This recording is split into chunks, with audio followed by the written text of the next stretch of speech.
బులెటిన్లో breaking news చూస్తున్న మహారాష్ట్ర సీఎంగా ఏక్నాథ్ షిండే రాజీనామా చేశారు. రాష్ట్రపతి మహారాష్ట్ర సీఎంగా ఏక్నాథ్ షిండే రాజీనామా చేశారు. దానికి సంబంధించి కూడా మనం బ్రేకింగ్ న్యూస్ చూస్తున్నాం. మహారాష్ట్ర ఎన్నికలు జరిగాయి, ఫలితాలు వెలువడినప్పుడు కూడా దాని తర్వాత సీఎం పదవిపై కూడా ఎవరిని వరిస్తుంది అన్న దానిపై కూడా ఒక సస్పెన్షన్ కొనసాగుతుంది. ఈ రోజుతో సీఎం పదవికి రాజీనామా చేశారు షిండే. రాజీనామా లేఖను సమర్పించారు. దానికి సంబంధించి బ్రేకింగ్ న్యూస్ చూస్తున్నాం. సీఎం పదవికి ఏక్నాథ్ షిండే రాజీనామా చేశారు. మహారాష్ట్ర సీఎంగా ఏక్నాథ్ షిండే రాజీనామా చేశారు. దానికి సంబంధించి బ్రేకింగ్ న్యూస్ చూస్తున్నాం. రాజీనామా లేఖను గవర్నర్ కు అందించారు షిండే.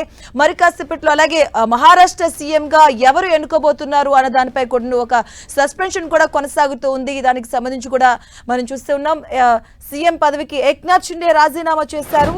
రాష్ట్రపతికి సంబంధించి కూడా గవర్నర్ కు ఆయన రాజీనామా లేఖను అందిస్తున్నారు. దానికి సంబంధించి మనం విజువల్ చూడొచ్చు. రాజ్భవన్ కు చేరుకున్నారు షిండే.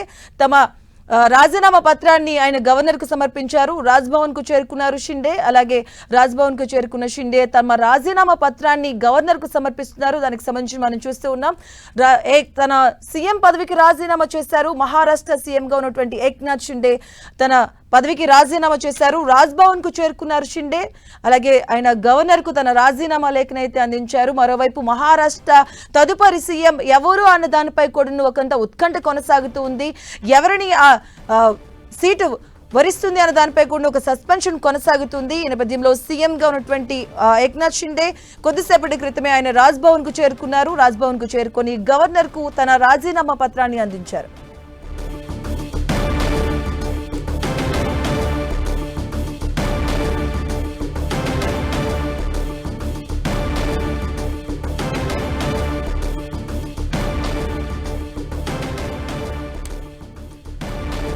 మహారాష్ట్ర సీఎం గా ఉన్నటువంటి ఏక్నాథ్ షిండే తన పదవికి రాజీనామా చేశారు. మరికొద్దిసేపటి ఇంతకు ముందే ఆయన రాజ్భవన్ కు చేరుకున్నారు షిండే. ఈ నేపథ్యంలో ఆయన తన పదవికి రాజీనామా చేశారు. ఆ లేఖను గవర్నర్ కు ఆయన సమర్పించడం జరిగింది.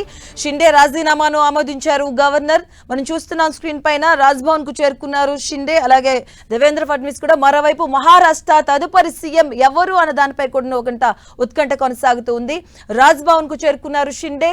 రేపటితో ముగియనుంది మహారాష్ట్ర అసెంబ్లీ గడువు కొడును రేపటితో ముగియబోతుంది. ఈ నేపథ్యంలోనే సీఎం పదవికి షిండే రాజీనామా చేశారు.